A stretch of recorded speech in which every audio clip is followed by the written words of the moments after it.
Shu bir kasal borda, shu katta ham kichik, boy ham kambag'al ham chalinganda bu kasalga, bu yalqovlik degan kasal. Shu eplab bugungi kunda o'tkazib qo'ysa-da, eplab o'tkazsa-yu haftalikda olsa, eplab oylikka yetib olsa.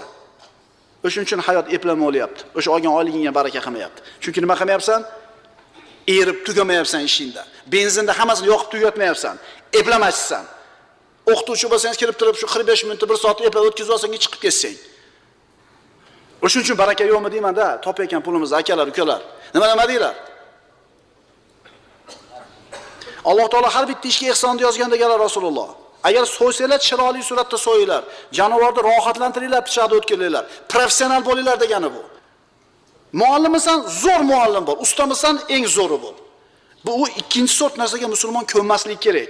Lekin ta'assub shuna qo'yib qoldik. To'p tepasizlar, razminka qilasizlar bir 15 minut aytinglar. Qilmaysizlar, kirasizlar gum